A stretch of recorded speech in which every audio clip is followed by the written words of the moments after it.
Thank you, sir. So Mukund, tell us something about you. Sir, my name is Mukund Kumar. I was born in Madhubani district of Bihar. And sir, I did my 10 plus 2 education from Sainik School, Golpada, Assam. And thereafter, sir, I did my graduation in English literature from Delhi University. Sir, my interest include reading non-fiction book, watching movies and television shows. So you did English honors from DU. Yes, sir. Which college? Sir, PGDAV college. Which college is it? What is PGDAV? Sir, PGDAV stands for Pannalal Girdhalal Dayanand Anglo-Vedic. Who was Mr. Pannalal Girdharilal? Sir, Pannalal Girdhalal, as per my information, sir, he was a local businessman who donated land to our college. So in that honor, his name was added in the college name.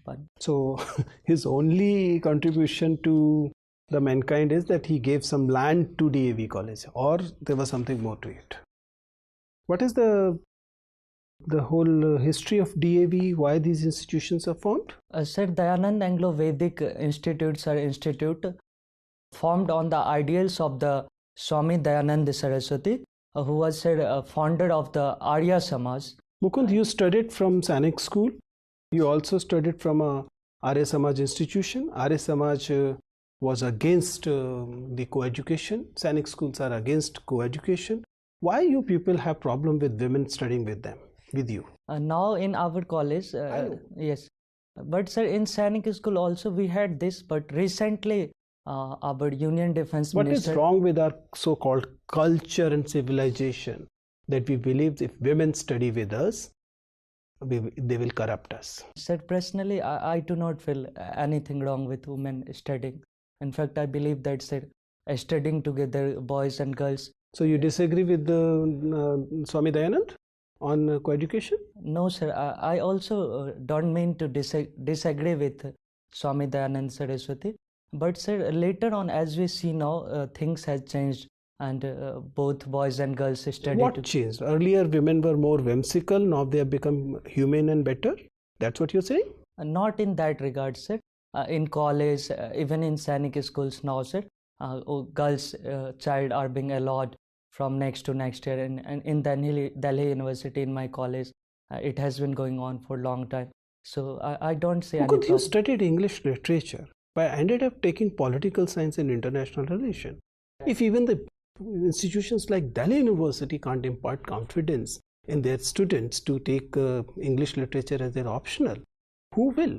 Sir, in my personal decision, sir, it was not a matter of confidence. I was okay with English.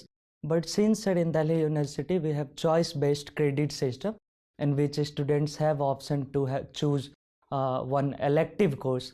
And in that, sir, I chose political science in 4 of the 6 semesters. And from there, coming to the CBCS, as you mentioned, choice-based credit system. Right. You are into the 10-point CGPA thing and you got a 6.2 CGPA.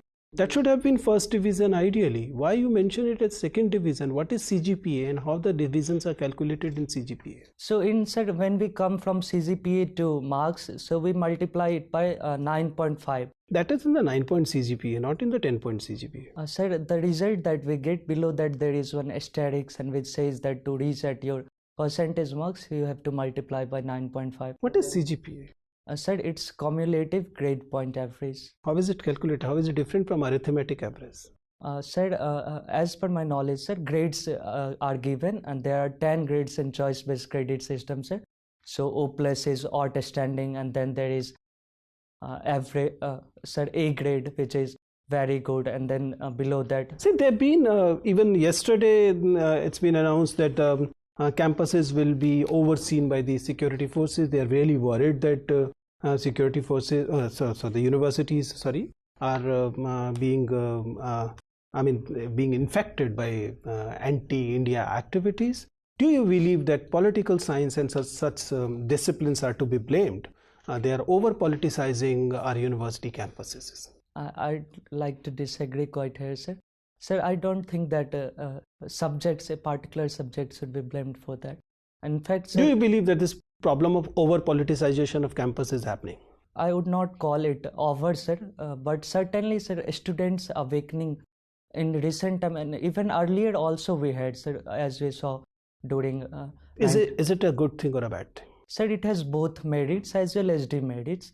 As per sir merits are concerned, student are able to put forth their views, their demands in proper way. But sir, certainly everyone has a right to protest, but that should not compromise on public order. That should not damage the security of the environment, and that should also not impact the academic performance of the fellow students. So, Mukund, Yes, sir.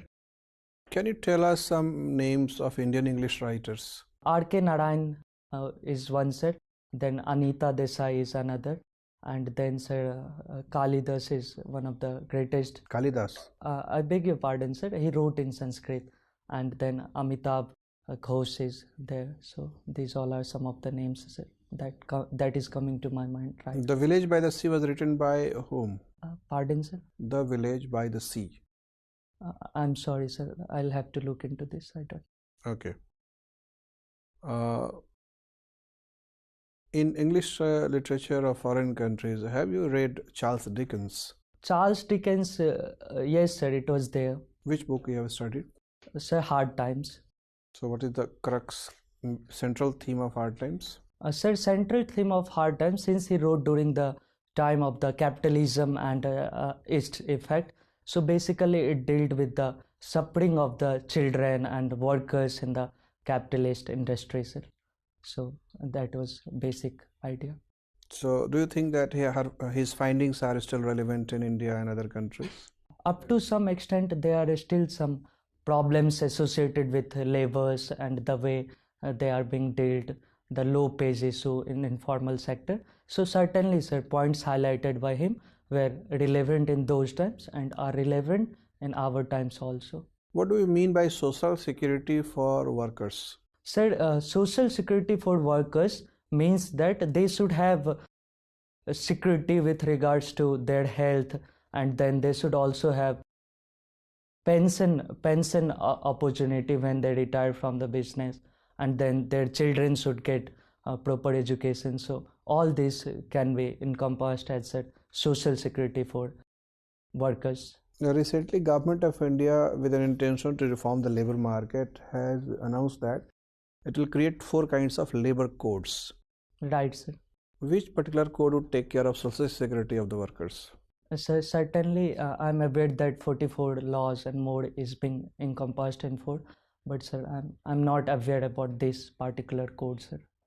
So I'll have to look into this, sir. Government is now talking openly to promote capitalism in India and wealth creation in India. So do you think that government's policy direction is consistent with what Charles Dickens was having experience about British developments? Sir, certainly presently our government is talking about wealth creation, but at the same time, sir, I also believe that there are some elements of security for workers, and then like Pradhan Mantri Shram Yogi Mandhan, under which workers from the informal sector will be able to contribute to their saving, which can be withdrawn later on as a pension. So I believe that, sir, Charles Dickens was quite critical of the capitalist system and highlighted it in very green situation. But presently, when we talk about wealth creation, we don't intend to be as harsh and as exploitative as was shown by Dickens. Which article of the Constitution wants the government to discourage concentration of wealth and economic power? Sir, Article 39 of the Directive Principle of State Policy talks about this, sir. So if the Constitution wants the government to discourage concentration of wealth and economic power, Right. and government is directly and openly promoting wealth creation, and even some of the private organizations have accumulated huge economic power. So do you think the government is working according to the principles of Constitution, or it is violating the principle itself? Sir, we have to see that directive principles are directives in nature and that are not enforceable in the court of law, but certainly it is fundamental in the governance. But sir, when government talks about wealth creation, sir, so government intends to earn revenue from that so that it can also provide benefits to the weaker section of the society. So sir, certainly when wealth would be created, so it will come under the income tax net, and then revenue of the government will be increased, so government can spend that money more on the weaker section of the society. So sir, last year government drastically reduced the tax which is levied on the profit earned by companies, that is corporate income tax. But in this year's budget, the tax on individual workers earned, as income tax, is not been reduced that drastically. It has reduced tax moderately, but at the same time, it has also said that this will be applicable only for those workers who will give up their exemptions and deductions. So sir, certainly this has been the new trend where the option has been given to taxpayer. If that let go exemption, then they will be charged lesser income tax. But sir, I don't see it as a conflict between the those who are earning money and those who are paying, those who are earning less. So in fact, sir, I think it is a choice given to the taxpayers so that they can optimize their paying tax and can see how much disposable income they have in their hand. So if they are being benefited with new tax regime, they can go for, and in that case they would be charged lower income tax, but they have to let go of all the exemptions. But if they are continuing with the old, then they will have exemption. So sir, farmers are in distress and rural economy is also sinking. Their real per capita growth is very small, almost negligible, resulting in very strong deficit in rural demand, and that is reduced the sales of goods and services produced by companies in urban areas, and thereby it is bringing down the entire economic growth momentum, spiraling down. So do you think the government is having a vision as to how to run this machine, greater machine called economy? Certainly I believe that government do have the vision, and things are being done. As we saw in budget, sir, there has been allocation of 2.83 lakhs crore for agriculture and rural economy. So I don't think, sir, that we are lacking on that front. Things are being done, but certainly, sir, issues of the economy take some time, and there are multiple factors, cyclical, structure, which are working in combination. So I believe, sir, we'll have to see for some time. Then we can certainly come out of this grim situation. Okay, thank you. Mukund, you come from Madhubani. Yes, Madhubani is very, very famous. Why?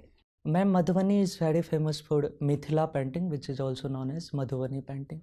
What are the unique features of that Madhubani painting? Ma'am, Madhubani painting is a kind of folk painting, and its unique feature is that, ma'am, it has lot of geometrical patterns. For example, circle, square, and all those are used. Apart from that, ma'am, both natural as well as man-made synthetic colors are being used. So it makes it very attractive, ma'am. And in fact, recently Madhubani railway station was decorated with Mithila painting, and it got the award for the second most beautiful railway station in our country. But what we get to know is the condition of Madhubani painters, the workers who do this work, is actually is in a very bad state. So do you feel that can we do something about it? Certainly, ma'am. I believe that there is lot of scope for improving the conditions of the work painters in Mithila painting. And for that, ma'am, I think that awareness on the national level, global level has to be enhanced so that, ma'am, their paintings can be recognized. And certainly with GI tag, and in fact, award was also given to painters in 80s to Jagdamba Devi and all. But ma'am, in recent times we have to work, we have to make galleries, museums based on Mithila painting, and we also have to show it as exhibitions. And apart from that, ma'am, I believe that every university, for example, Lalit Narayan Mithila University, should have a specific chair with regards to Mithila painting. So, ma'am, all these steps can be taken to improve their conditions. Okay.